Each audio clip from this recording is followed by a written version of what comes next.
Welcome back to the Sixth Gear Podcast. Your host here, Jose. I'm here today with a buddy of mine. We did a episode. I was gonna say a show. We did an episode.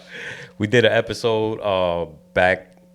I think it was either last year or somewhere around there. And it went pretty neat. I was just starting to tap into this podcast thing, and asked him to volunteer to do the show with me, and he did. We got him back. It is Brandon from Frame Auto, and I actually got the name right. He practiced this one. I remember I watched back last time. It's okay. Auto frame, it's the same thing in Spanish. Yeah. So what's good, man? What's going on? What you got going on? Everything good? What's changed from back in the days and all that stuff? That's a good question. I don't really know how much has changed. I just feel like I've been out there in the car community more. I think something that you might not expect that's different for me is I've been holding a camera less. I've been going to a lot more meets, kind of just enjoying the vibe, meeting people, talking to people. It's funny, anytime I'm trying to hang out with friends or anything at a car meet, I feel like they always roll their eyes when somebody walks up to me and then starts talking. But that's kind of like why I go, because it's good to keep in contact with people, even if I'm not out there making a whole lot of content like I was before. Yeah, but you're known, you know what I'm saying? So people are gonna reach out, you know what I'm saying? So why you not holding the camera as much? What's going on with that? You're not taking footage yourself, or Yeah, I'm not doing as much footage. I think I realized I kind of don't have the same excitement about that type of content as I did before. But What? I know. But I think everybody needs to grow. So you got to explore what you do want to do. And I have a lot of opportunities. I've been trying a lot of things outside of car community. But I do want to get back into it. I feel like I've taken a little bit of a break, and I'd like to make more storytelling content. I've had ideas like that before. I've tried. I even started. I had this show idea, like a weekly YouTube series where I would go and I would interview local car group leaders and kind of like get their perspective on what it means to host meets and be active in the community. And then I would go film their events and have like an interview of them talking about it, almost like a documentary. So you would say like from start to finish, like let's say during the day, I tell you, hey, I want you to take a video of our whole day, as a car club, what we're doing, hanging out. So that type of thing, that's what you're trying to get into. Yeah. Except the only thing is people weren't paying me to do this. This was something that I wanted to do just to practice like making an entertaining YouTube episode. And so I tested it out with one group, and it was definitely a cool idea. But what I didn't realize was how much work goes into that. Like I had like 50 questions printed out that I asked him in an interview, and then it was like an hour of footage, and to go through all of that and get a storyline that made sense, and then compare it to the footage that I had. So when you first did it, did you do it by yourself, or you had somebody else and somebody else helping you out with the camera and stuff? No, I did it all by myself. So the first interview that I did, and I only did it with one group as a test, but I went to a parking lot at night. It was kind of the vibe of a car meet, but it was an empty parking lot, and I brought out 2 cameras with tripods. I brought out like 2 microphones, 2 professional lights, like the big actually might have been just one light, I'm not sure. Mm-hmm. But like the big kind of studio lights, and I powered it all from like a battery from my car, and yeah, we just ran with the conversation for an hour. It was almost like a podcast, except I was trying to uncover kind of like what his perspective was as a leader in the car group. And it was really cool. I enjoyed watching it back, but the amount of work that goes into making that something, 10 minutes long that makes sense, it's not something you can easily do on a weekly basis without help. So yeah, it takes a lot. Yeah. especially when you got two cameras, because you got to go back and forth. If it's not AI helping you out, chopping the footage in pieces to put it all together, you got to go through a lot of footage to try to like piece all that together and make it what you want. You know what I'm saying? Yeah, line it all up. So you did all that work by yourself on that one interview? Yeah. And so that was one example of me trying to go out there and make content that told a story versus what people might know me for is the short little reels on Instagram where maybe it's like 10 to 20 seconds and it's like a visually captivating video edit, maybe some rollers, maybe some cool car shots.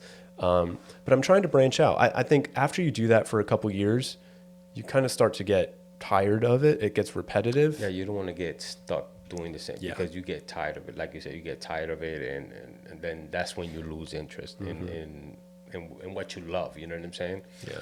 But I think what you're doing is freaking cool, bro. Because like you got people helping you out, right? Now you got people helping you out doing the videos when you got the events and stuff.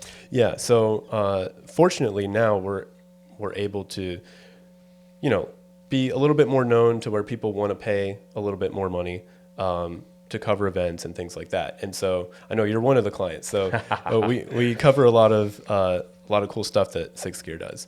And so I get help with that now. And that's why sometimes you won't necessarily see me out there with the camera. But I have like a group chat of maybe 20 local videographers right now. Nice. And so whenever I need help with stuff, I bring people out for that. So whenever if you get booked, they're not booking you as a person. They're booking Frame Auto. They're booking. Right. You do have a company under a different name, don't you? I did have. So I had an LLC under an unrelated name that I was using for Frame Auto as sort of an agency.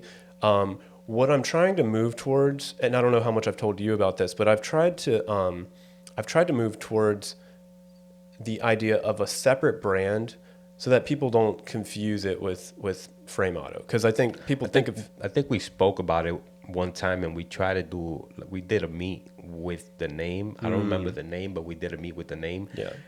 But that's all I heard from it. I didn't Right. really hear too much after that. You know what I'm saying? I didn't know which way you went, and it was, or is just something that you just decided to go like under the radar type shit. Yeah. So one thing about me is I have a lot of ideas, which is fun, but sometimes you get carried away with the idea. We got a lot in common because yeah. I'd be like, yo, Brandon, bro, what you think about that? I know we feed off each other's Yeah. ideas all the time, and Yeah. it's really cool.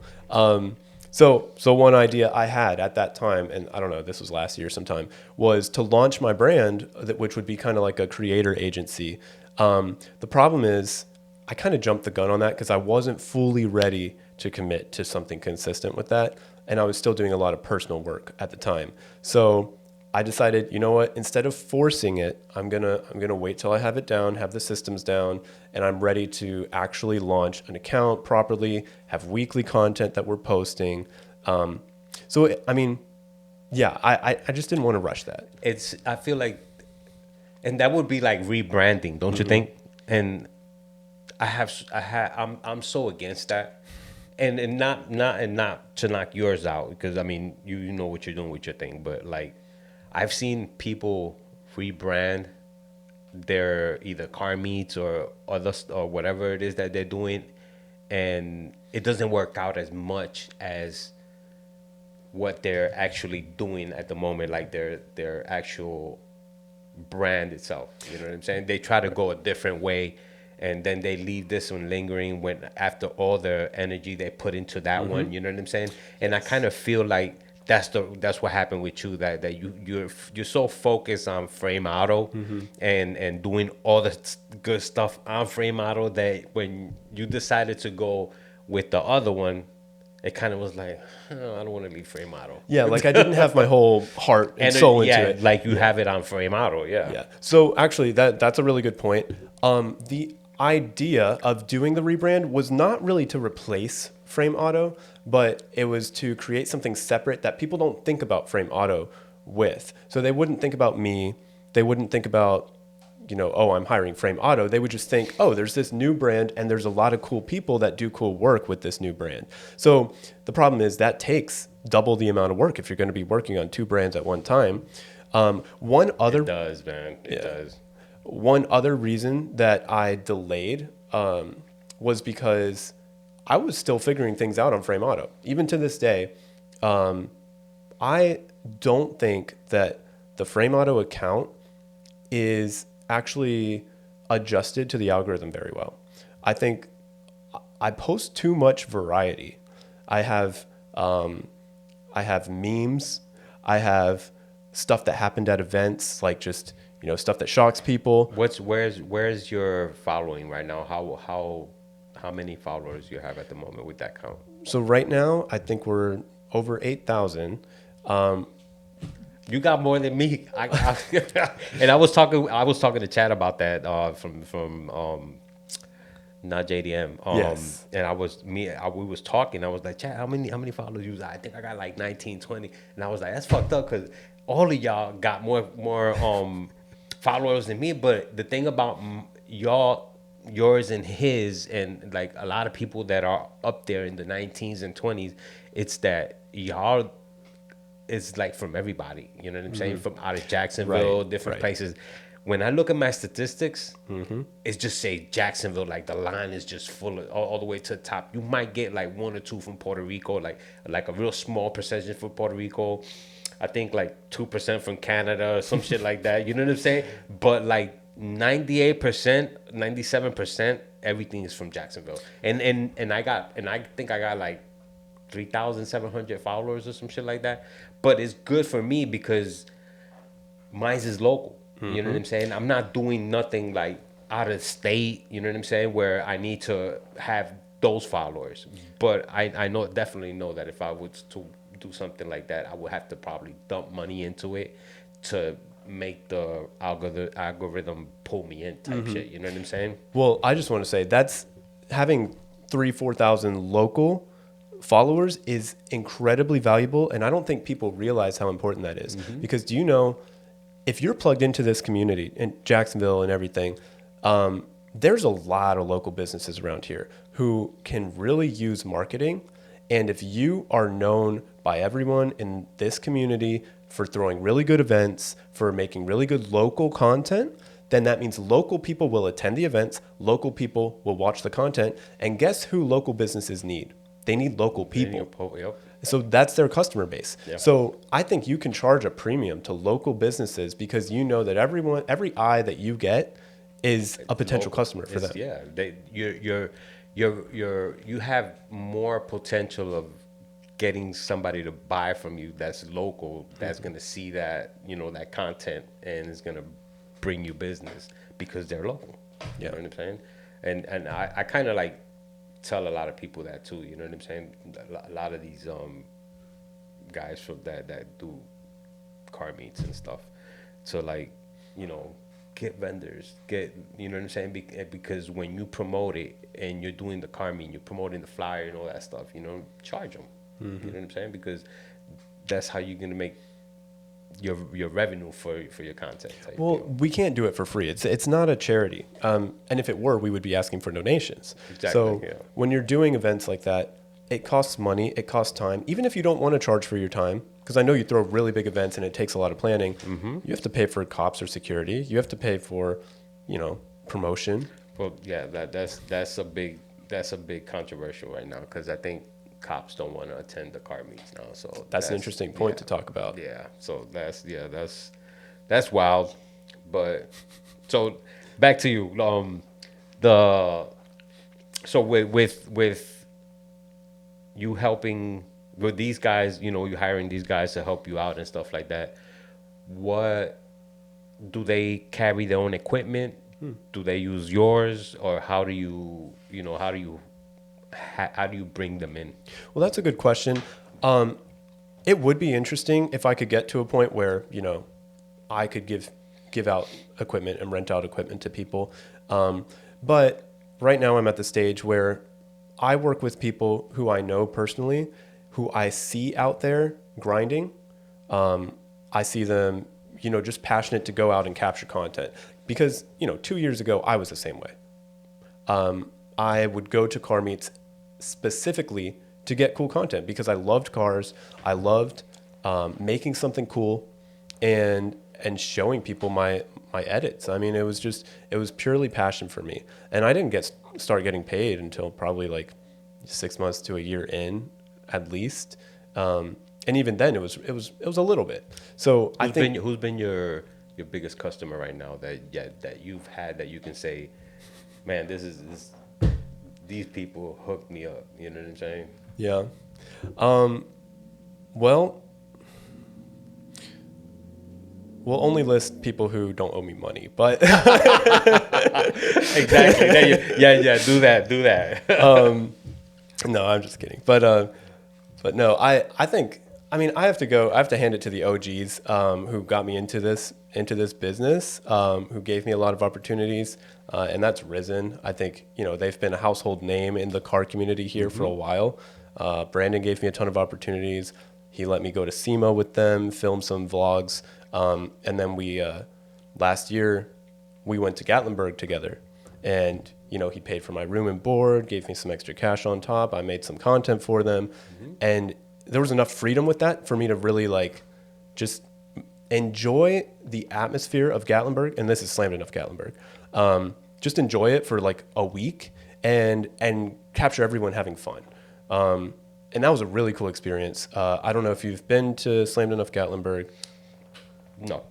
It's crazy, the nightlife. And I went with Risen, stayed with their house, and that was just purely Risen content. We went to the Low Glow house. I don't know if that made it into any of the vlogs, but it was kind of, what was interesting about the content that I got there was I brought my camera and all my professional equipment and everything. But the best content, in my opinion, that I got that whole trip was with my iPhone. Because I was out there just living life with them. Yeah.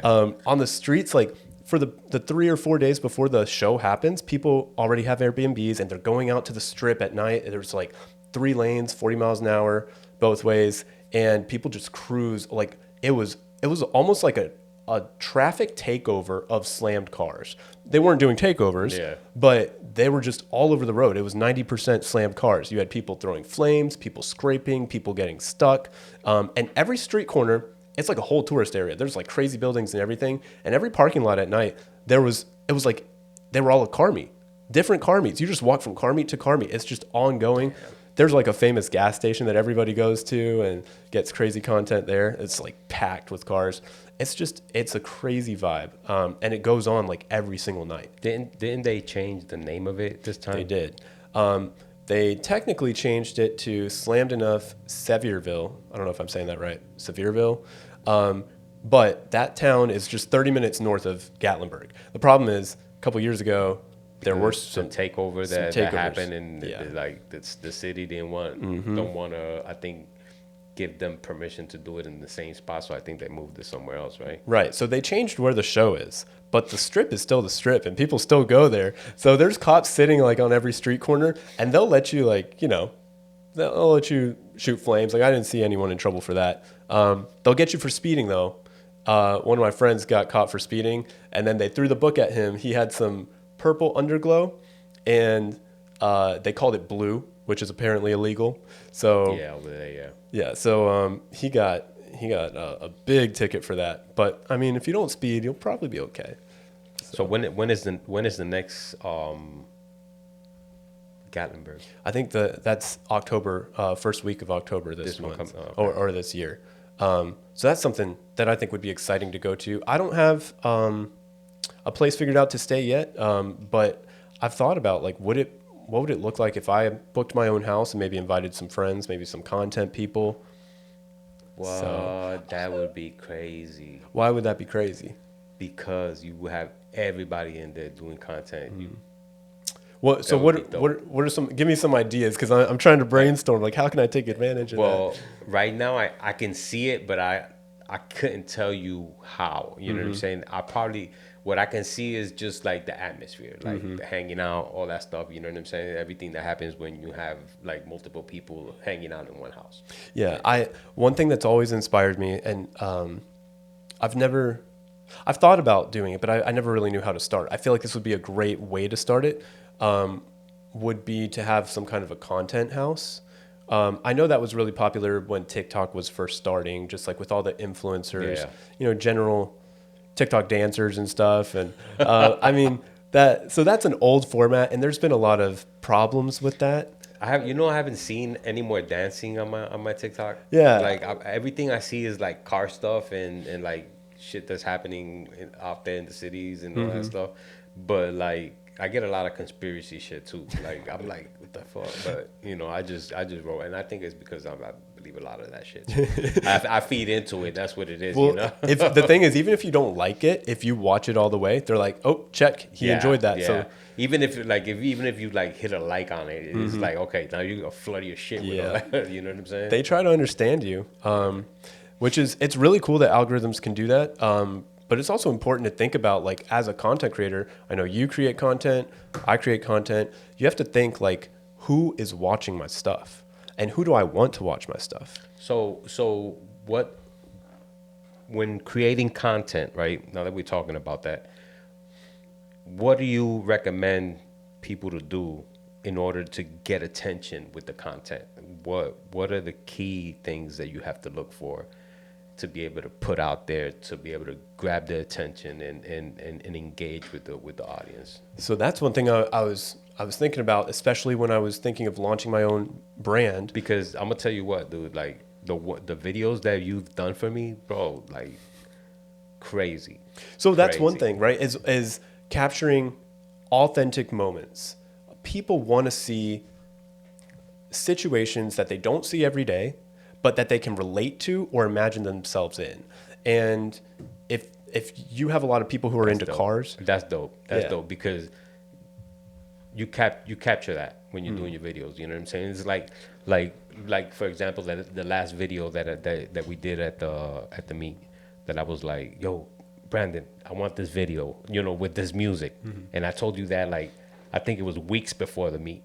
And then after that, the night of the meet, okay, now I'm gonna say this and go off of that. You know what I'm saying? And then when I said about the kids and stuff, and I've seen the whole video, I was like, this motherfucker got it down to a T. Like, he actually went for the kids. He showed the kids, you know what I'm saying? And then at the end of the video, it's like, fuck them kids.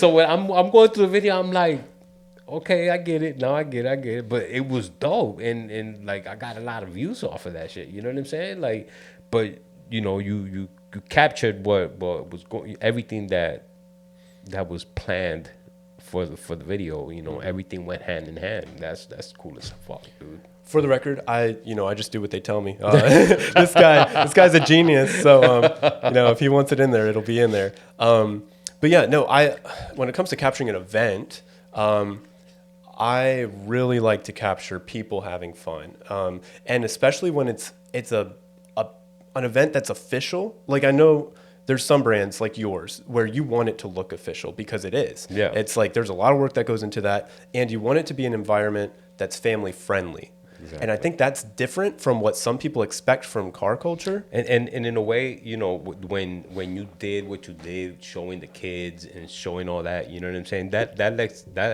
I liked it, you know what I'm saying? Because that lets the public know that, these car meets, at least the ones that I host, are safe to take your kids there, Right, because you hold everybody to a standard.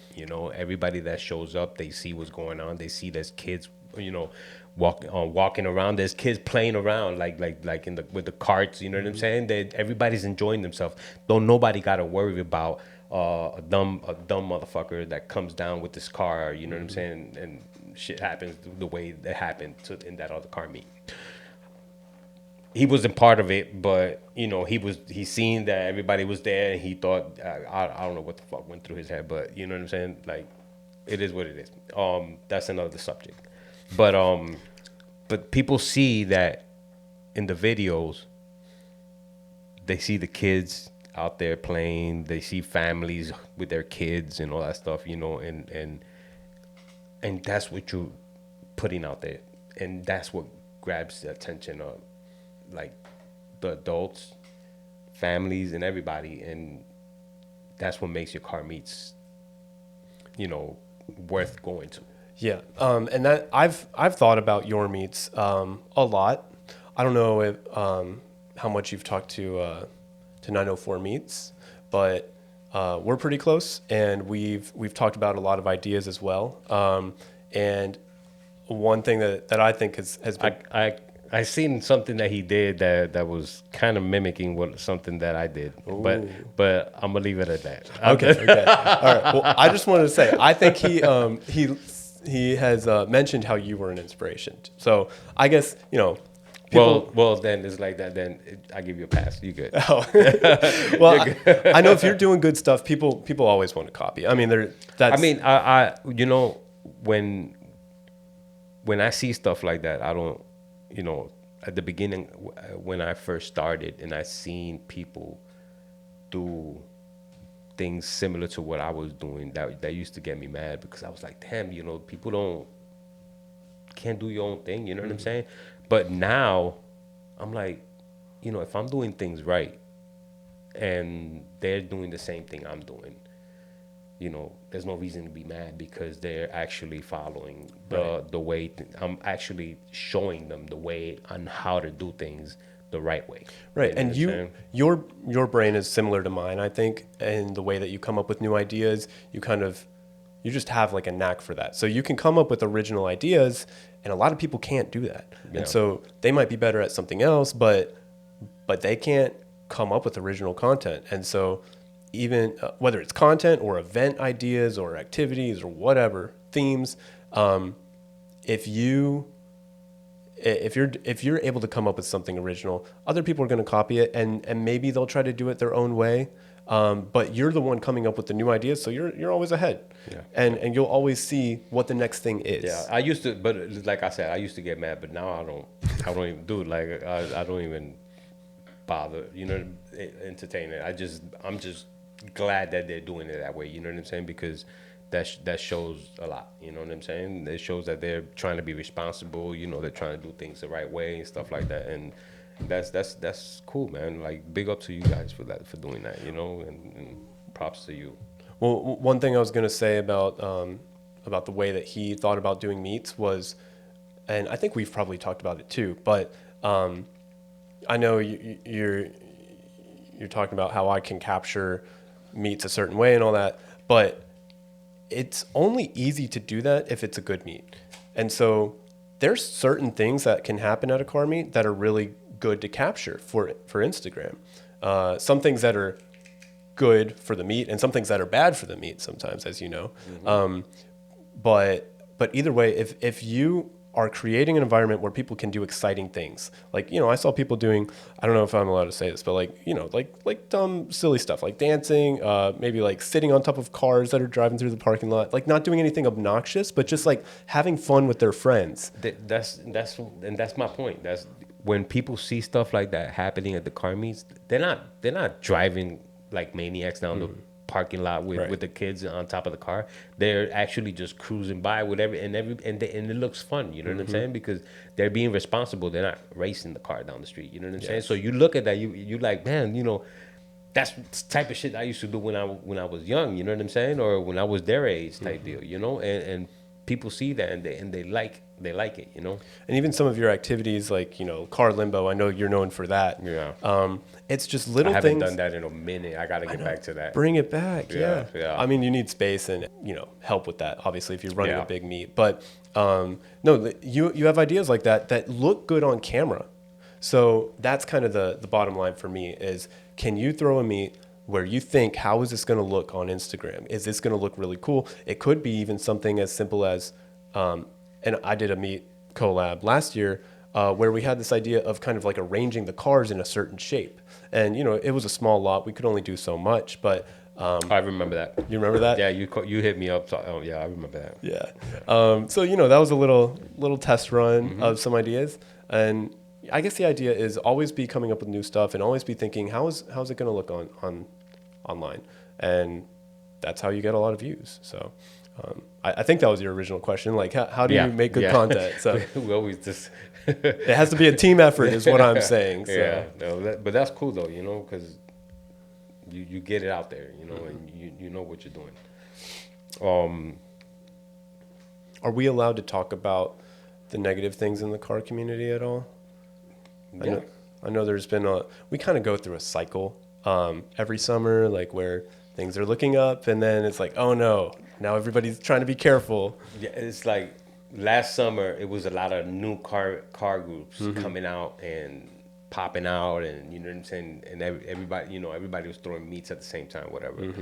And I wasn't doing any. I was waiting for everybody to like get it out the system type deal. Then I started doing meets throughout the middle of the summer, somewhere around there. But this year, dude, like summer's just started, man, and just shit is just hitting the fan. You know what I'm saying? I think one of the car groups tried to hit up the JSO for coverage for the police. You know what I'm saying? To bring in cops, or whatever. And I think they told them that that cops ain't gonna be doing night meets. They're not gonna be attending them, whatever. Which I think is bull. But yeah, that's what happened. That's when they called to ask for coverage. Well, I thought that was interesting because I saw that too. I thought it was interesting because we hadn't gotten an official statement like that before. But a year ago, well, more than a year ago, I remember it was the weekend of 420. And that's when we had a big takeover at Tinseltown for a respectable meet host. But there was a takeover group who all planned to send their people out there and take it over by the end of it. So you had a line of like 200 people on the main road at that movie theater, and people were just doing burnouts and swinging. I don't know if they were swinging it, but there was tire smoke, and there was a different crowd than there was at the beginning, and that got shut down partially because obviously it was dangerous, but I think people even reported there were gunshots or whatever. It was a mess, right? And that was the weekend of 420, and that was the first time that I had heard about someone requesting cops. They went through all of the process to request them to show up to their event. They paid the deposit, and an hour before the meet, the cops bailed. They said, we can't show up, sorry. So guess what? There were no cops. And guess what? People showed up who wouldn't have been there if there were cops. Yeah. And that's not the host's fault. I think since then, I remember that weekend, nobody could get a hold of cops. They were scared that they'd flake. I think it was because there was a lot of construction on 295, and all the construction usually sucks up all the cops that want to do the overtime. We have a lot of construction right now too. Oh yeah, yeah, and I think they're still on 295 on 10. They're doing stuff on 10, 295.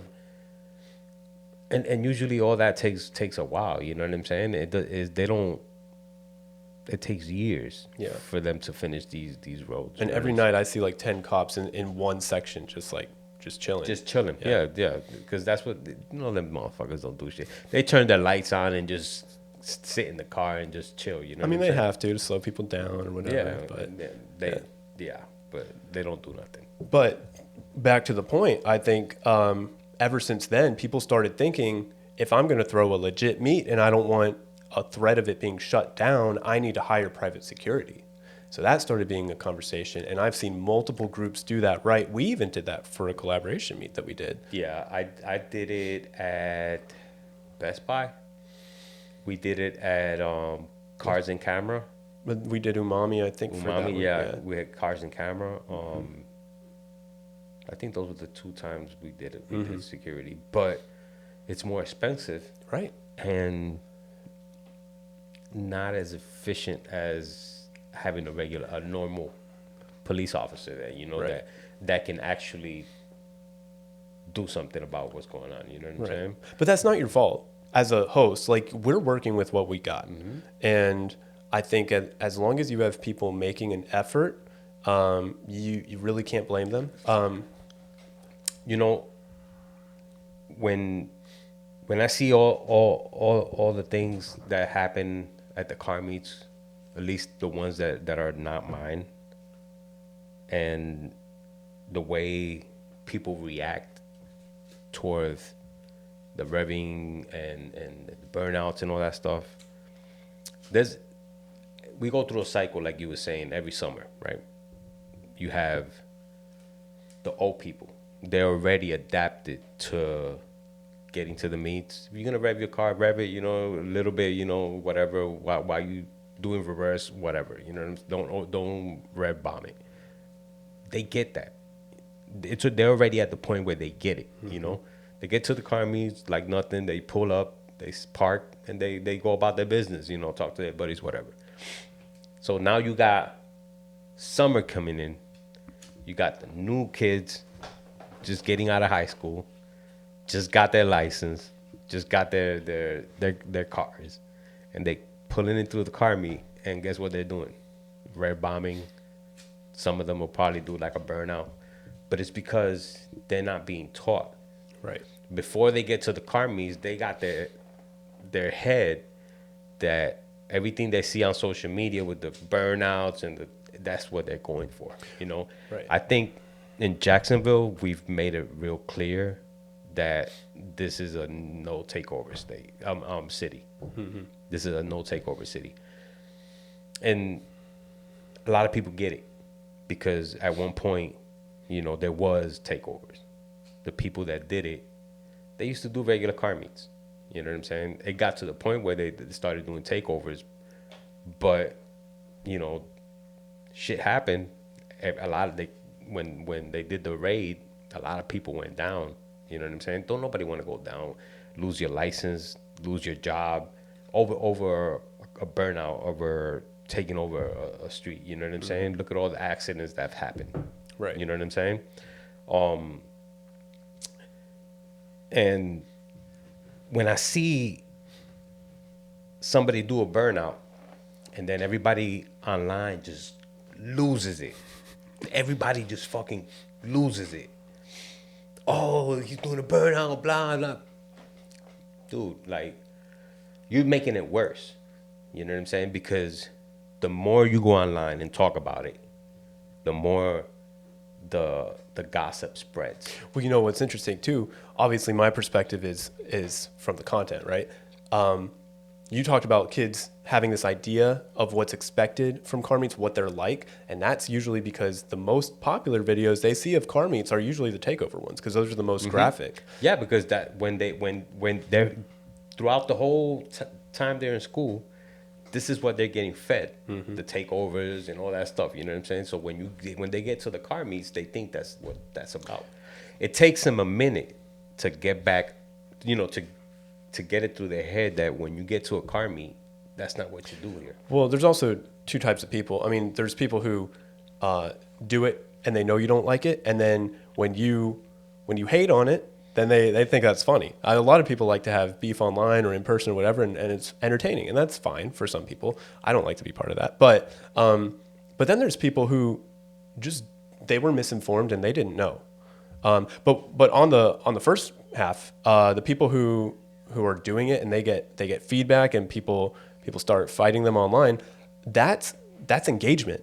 From a content perspective, that's engagement. That helps that content go up in the algorithm. And that means anytime that you're telling people, no, don't do that, you are pushing that reel and more people are going to see it, which feeds into, the concept of what car meets are. That's true. That's true. I feel like a lot of the people that do the meets, some of the new ones out here right now, people do burnouts in their car meets because they lose respect for them. When you do a car meet, you're the face of the car meet. You're the face of your logo. You know what I'm saying? You're supposed to go to people and show them that you're paying attention, that you're showing people that you respect them, you go over there, you talk to them, you know what I'm saying? You engage with everybody. Don't be the person that go back online and act crazy and talk crazy about the people that went to your car meet. Because people are going to lose respect, you know what I'm saying, from what you're doing. If you come out weak, you're not gonna be respected. You know what I'm saying? And a lot of people out here know who to respect and to respect. So you're saying kind of like if someone is going to mess with you by going to your car meet and they kind of take it over or whatever they do, and then you show that you got heated over it or that it affected you emotionally, you kind of like throw that out there, then that kind of makes you, I don't know. I feel like people do that in real life. Like, if you react to something, to a joke or whatever, and you're like, oh, butt hurt about it, then people think it's funny. They think it's funny, and they already got your weak spot. Right. Now they know So that they can now get a reaction. Yeah, now they can get a reaction out of you every time that happens. You know what I'm saying? And a lot of the meets that I do, if somebody does something stupid, I walk up to them. You know what I'm saying? I'll pull up on you and let you know you're not supposed to be doing that. A lot of the people that attend my meet will also do the same thing. You know what I'm saying? I like all these guys. They'll pull up and they've done it on other people's meets. That's even worse. You know what I'm saying? That's not your meet, dude. Why are you pulling up on him? But it's because they feel like they're part of the community, and if they don't say nothing, nobody's gonna say anything, and then they're gonna keep thinking that it's okay to do that. You Right. know what I'm and saying? that's a difficult balance too, because you want to do something, but you don't want to do too much. You don't want to do it in the wrong way or maybe an immature way, and so it's hard to have people be perfect in all of those aspects. Yeah. So that's why, like, I respect people who try to stop bad things from happening at car meets. And they might go a little too far online, or what I've seen is some people trying to divide people very harshly, almost like politics. It's like, if you aren't standing up against takeovers, then I can't associate with you. Stuff like that. I think it's good for us all to speak up against things that are harmful, but I don't think it's kind of like you need to be enemies with people who misunderstand. Like, you need to be enemies with takeover people. For example, one of those recent events where there was a car that was spinning, I saw screenshots of an entire apology from this guy. I don't know who he was, but it was this kid, like most takeover people are, and it's probably his first car or whatever. And I don't know if you saw this too. I seen it, and I seen the apology. You don't believe it? But I don't believe it. Okay, well, you know why? Why? Because if I'm gonna go do something, I'm gonna try to be as discreet as I can, right? Let's say if I want to do a burnout, I'll do the burnout and I book. You know what I'm saying? So nobody see me. This guy got people recording him. Everybody's laughing. And did you see his windshield? No. His Instagram is written as big as the windshield in his windshield, dude. So he wants those follows. It's possible. And it's like I said earlier, you know what I'm saying? You get a reaction out of shit like that. You know what I'm saying? Especially when you make a big thing out of it. You didn't think people went to his page to see who he was? You know what I'm saying? You think he took the videos down, of course. You know what I'm saying? But you think that's not what he was looking for? When he seen the heat that came towards him, that's when he took the videos down. Right. You know what I'm saying? Because he knew he did wrong. He knew what he was doing, but he knew he did it in the wrong place. Yeah, and that's true for a lot of kids who don't really know. Some people will put. I mean, obviously, if you have your Instagram on your windshield, you want people to follow you. Hopefully, it's because you have a nice car. Maybe it's because of the things you do that gets recorded. And that's probably what he was thinking when he was doing it. Was like, oh, this is good. I'm getting publicity.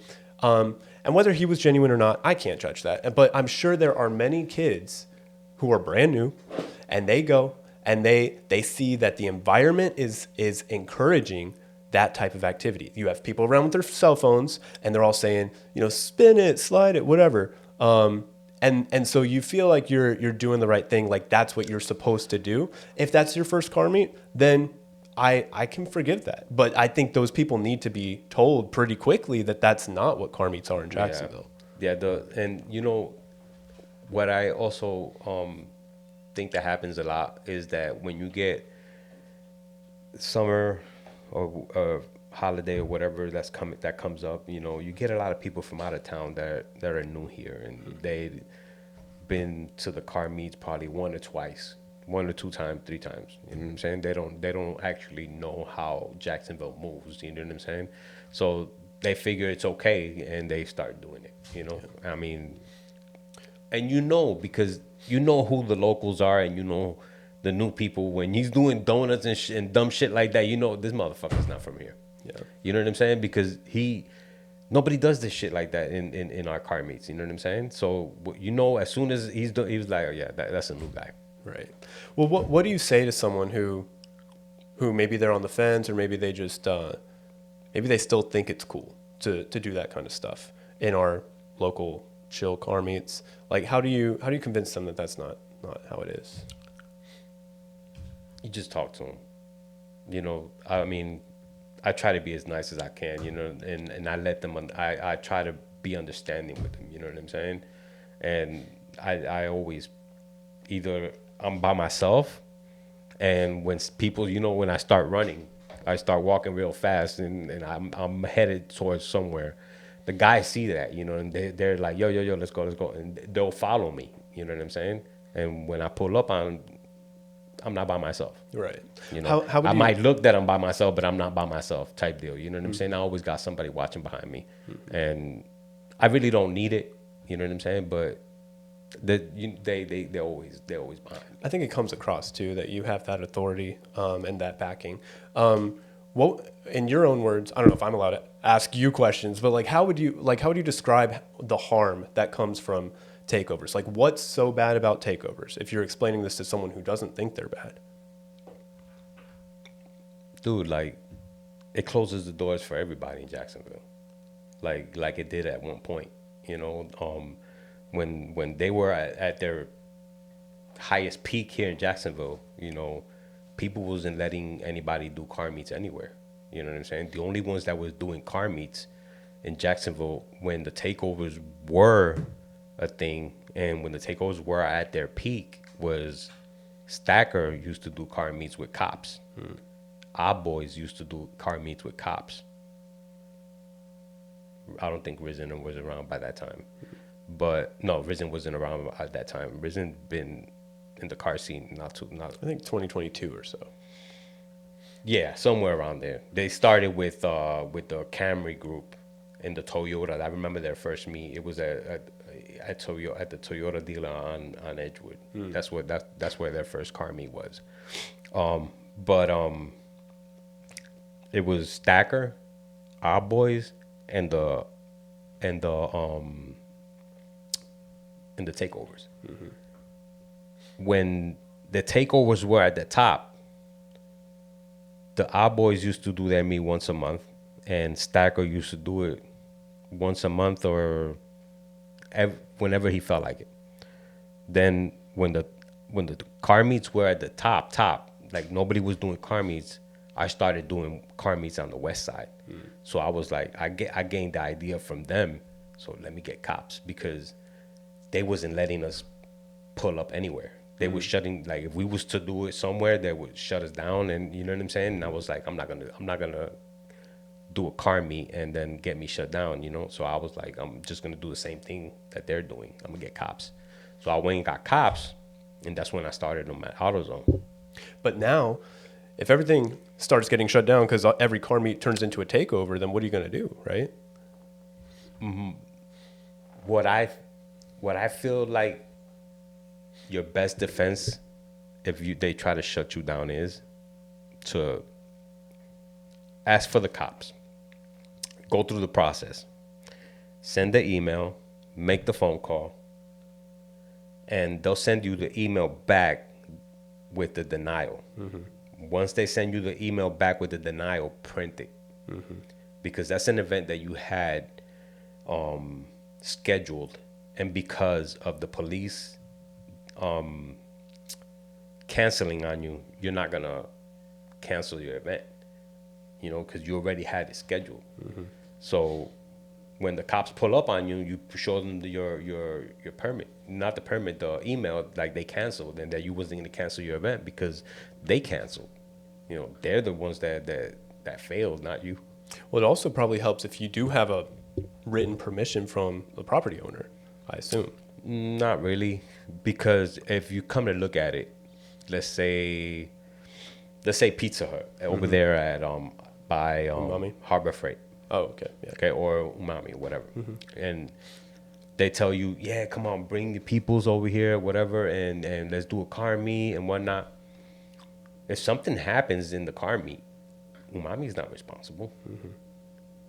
They're gonna sue the property owner. You know what I'm saying? Because Umami's just a renter, and his insurance only covers him. You know what I'm saying? Yeah. So whoever owns the building is the one liable for whatever's going on there. So you have a 95% chance, or 99.9, that they're gonna say no. You know what I'm saying? And that's what happens with where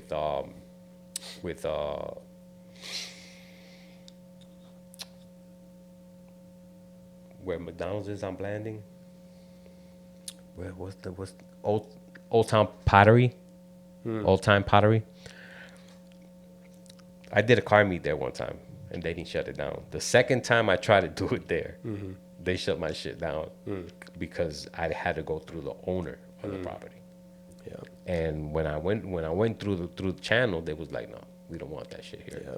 And I was like, yo, but I'm doing the shit legit. I got cops. I showed them videos from the last time, because the time previous to that one, I had showed up with cops, and they was like, no. You should take a page out of Staker's book, maybe do something at an airport, or I'm gonna tell you what, man. He's come a long way, because from him doing car meets in parking lots like the way we doing them, he's fucking doing really good. Doing in the airport or on the track. You know what I'm saying? Doing all these big moves with the car meets. You know what I'm saying? That's fucking nice. From somebody that came up from car meets. I mean, he's got family history of being, his family into the car, and you know what I'm saying. But the way he's handled everything to get to where he's at right now, I think he's the best one that's done it out of Jacksonville right now. Yeah, I agree. I think he has an event this weekend. I don't know if this will be posted in time, but yeah, I'm hoping Wings and something. Wings and Wheels. Wings and Wheels, yeah, that one. Which, yeah, I mean, you can look at anyone in the scene who's doing a good job and take inspiration from them, whether it's and the thing is, as I try to tell everybody that's coming up now with the car meets, man. You could take this as far as you want, like Stager did. That's his business. He makes that shit clear. He's like, this is my business. You know what I'm saying? I don't know if he probably does have a job on, but this is his business on the side, and it's very lucrative. You know what I'm saying? Because if you set it up the right way, I mean, look at all these other car show companies that travel the country throughout the whole year. Every month they have 2 car meets every month in different states. Dude, they're living off of that shit. You know what I'm saying? I mean, pretty much, if you come to look at it. Because if you got the full calendar, 12 months, you got 2 or 3 car shows in a month in different states, dog, you got it made. Well, that's the thing is they're creating value. They're creating value in the atmosphere that they're creating. The people have a safe space to come and bring their nice cars. That's hard to do. Vendors have a place to come and sell things to people who are going to buy them. I mean, if you have a food truck, you can't sell it from your driveway. I mean, you have to go to where the people are. So they're making a space where the people are. And then I really love how much symbiosis happens. Like even the videographers and the photographers, they benefit from going out there too. So yeah, it's a win-win for everybody when you do it right. And I think it's a lose-lose when people go and disrespect a car meet and, try to do illegal things that gets everything shut down. So yeah, but like I was saying, I feel like, you show respect, earn respect. You know what I'm saying? I seen a comment like that on one of the videos that they posted. I think somebody posted like they don't respect the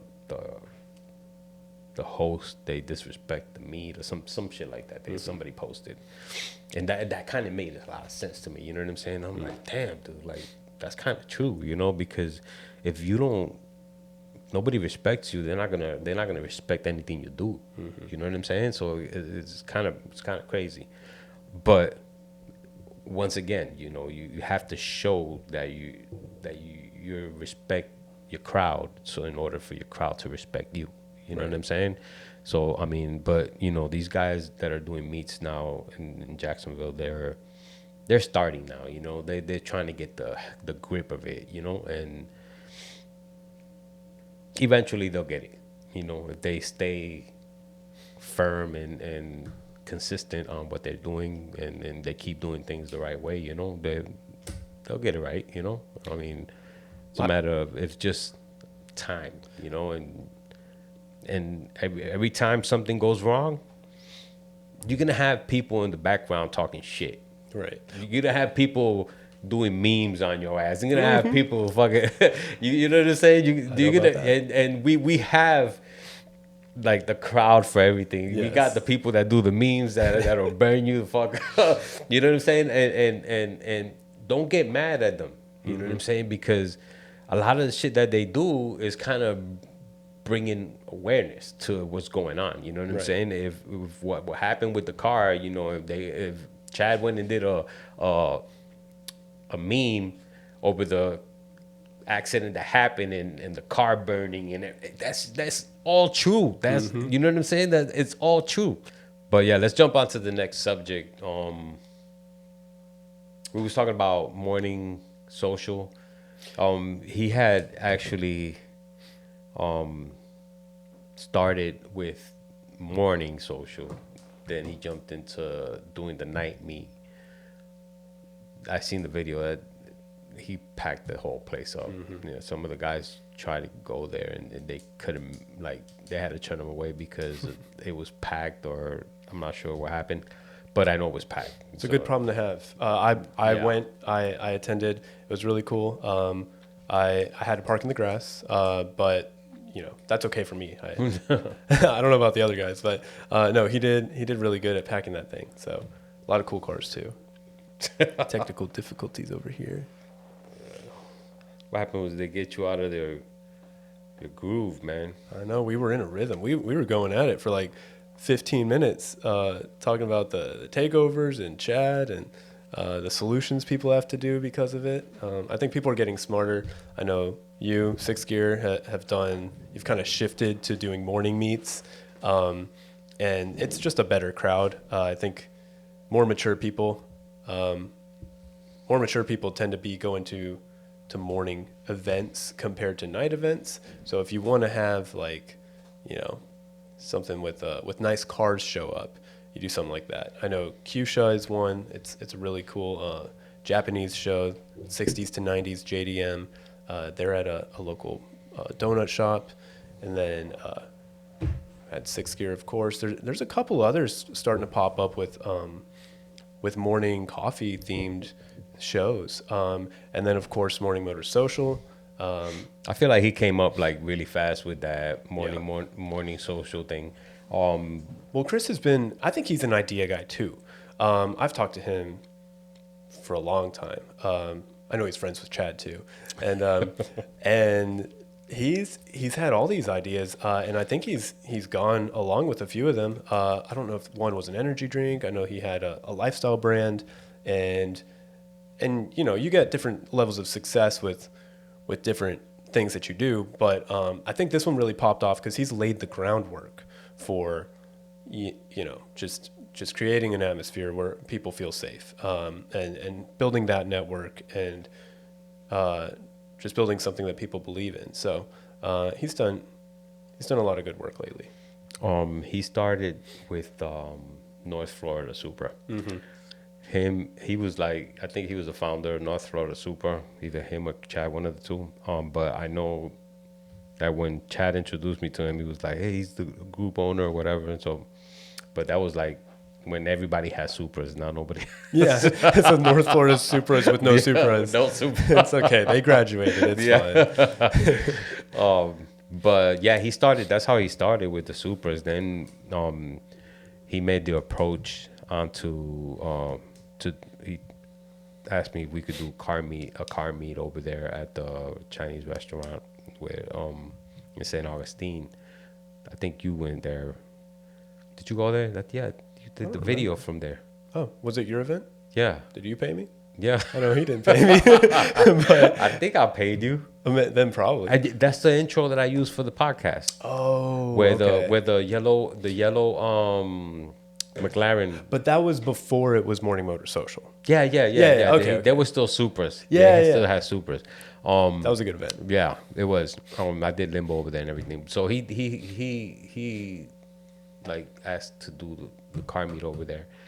Then after that, he just kind of like didn't see a lot of them, but he had a lot of ideas. Like when we was talking, he showed me a lot of stuff, like T-shirts that he was trying to design and stuff like that. That looked really good. He had a designer that did it something for one of the car meets that he was gonna do. But I guess he went a different route. Then when he popped out with Morning Social, I was like, damn, that sounds like catchy. You know what I'm saying? Yeah. Like something in the morning, separate from Cars and Coffee. But when he did his first couple of them, they was kind of like, yeah, I guess people were just trying to see what was going on type deal, you know? So you won't get a lot of cars, but as soon as everybody's seeing what it was about and the way he was going about it, man, now them things is blowing up, man. I think he's like the new thing on the block now that with Yeah. the new shiny toys and everything, you know? Well, and he talked about too how he just realized like there was a gap. Like, we have this whole area south of Jacksonville, Nocatee area, where I mean, relatively it's all new and people haven't really been thinking about it. So no one was thinking about putting on events there. It's kind of like you with the West Side. Like there was a gap and you filled it. You created something for those people, and it got big enough that people would start to drive to the West Side for it. And I think the same thing happened here with Nocatee. Yeah, that's the real good spot he got. Like especially like you said on that side of the town, you know, nothing ever you hear Nocatee, you don't okay Nocatee. Now you hear say Nocatee, okay, Morning Social. Right. You know what I'm saying? And I think part of that is his professionalism too. I think he's really good at getting people on board with his vision. And so, when you start to bring on partners who believe in you, and then you show that you made a good event, then the next time it kind of snowballs. It's like, well, these partners worked with me and they enjoyed it. Look at how they benefited. Then you bring other people in, other sponsors, other people in his network. And I think he's just been doing a good job at making everyone feel important and special, and like they're going to get something good out of it because they are. Yeah. And so he has a lot of momentum, and I think it's looking up for the summer, especially. I think it's perfect timing. I know he started last winter, but he's been ramping up. Yeah. So I'm excited to see what's next. I really thought that doing the night meet was too early, but I was like, when I seen the outcome, I was like, that's crazy. Like he had a good ass turnout. Me and him was supposed to do a podcast this week, but I had so much stuff to do that I just definitely didn't reach out to him and let him know what exact date I was gonna do it with. But definitely I want to get him and I want to get Stacker on the podcast in order, to get their info and Yeah, and share some of their views on everything, and get some more info so people know them more, and see where they came from and stuff like that. yeah, that's important. I think people don't really see the people behind the events as much. I think they know you because you're out there and really vocal. But if it's your first time going to a Staker event or a Morning Motor Social, they're just a regular guy who's walking around making sure things are working behind the scenes. Exactly. So yeah, getting to know them is good. Yep. Yeah. Well, anything else? I think I'm good. Yeah, I'm good too. It's good talking to you. Yeah, definitely, man. We got to do this more often. More than once a year, maybe. Definitely. I think as the summer picks up, there's going to be more to talk about too. And, Oh, yeah. Yeah, hopefully we'll both be a little more active too. Yeah. In the coming weeks. I and months. definitely got one or two more meets that I might pop up with, so I'm definitely gonna get you on board on that one, on those two. they'll probably be the last two of the year. I'm not gonna be that active this year, so. Yeah, but when you are active, it's a hit. So It's a hit, I think yeah. it's good. So Keep it that way. I'm also thinking about doing some other stuff with the music, like boceteo and all that stuff that I was doing, and like I had the music guys in the back over there at Best Buy. Oh yeah. Yeah, so I'm trying to focus a lot. I want to try to focus at least for a while on that area. Can you get sponsors who are like audio shops and stuff I like gotta, that? I gotta reach out. So I gotta see, gotta work out the bugs on this, so that way I know how to deal with it, with those hiccups that like the ones that we just had. Then from there, I guess, I would have to reach out to the sponsors and see what they're talking about. Well, are you talking about like doing an event, Yeah. like a speaker, like a music focused one, like competitions and stuff like that? Yeah. Or you should see if you can book Under the Bridge. That'd be a good spot. Nah, that I have a thing with taking other people's spots. That's fair. That's fair. You know what I'm saying? So I kind of like I don't like reaching like that. I know other people do it, but it's things like that. It's kind of like it's not my thing, because I'm gonna feel like I'm in somebody's house. Right. You know what I'm saying? It's like when I see people doing.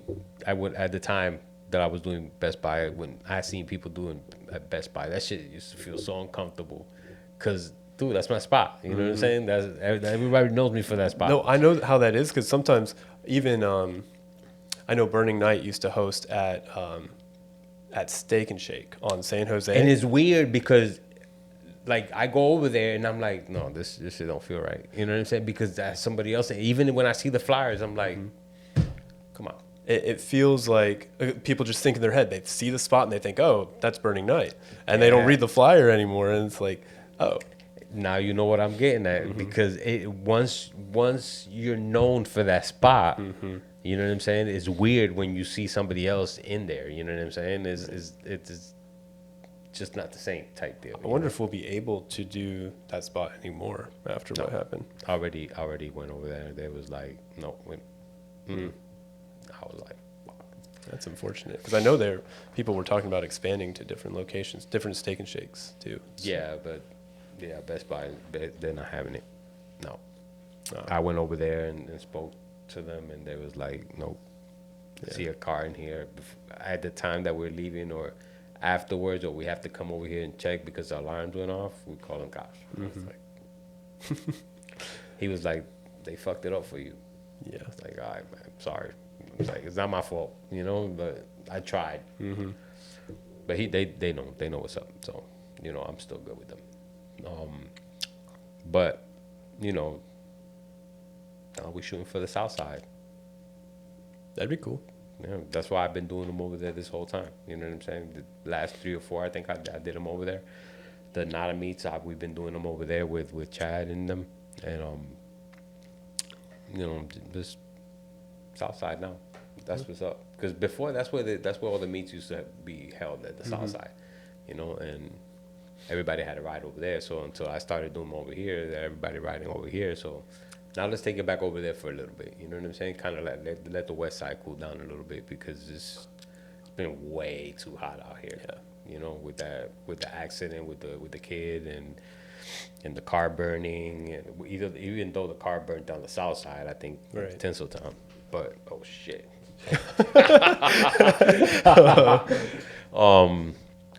But still, you know what I'm saying? All the West Side's been getting a lot of heat, so I'm just gonna ride it over there. Yeah. So let's see what happens. All right. Yep. I'm excited. Well, this is the end of today's podcast. So I want to say something before I go. There is nothing at a car meet that's worth risking your life for. Even though, I feel like people are gonna look at the car meets different now after the accident with the kid that got hit with the car. But there's nothing at a car meet that's worth losing your life over. Not a car meet, not car show, not nothing, not nothing. So you see things happening, just don't rush to the car. Just let somebody handle it and approach the person, but do not run into a moving vehicle. It's not worth it. Stay safe and keep your people safe. All right. Thank you, Brandon, for doing this with me again. Thanks for having me. And well, 6 out. I'll see y'all around.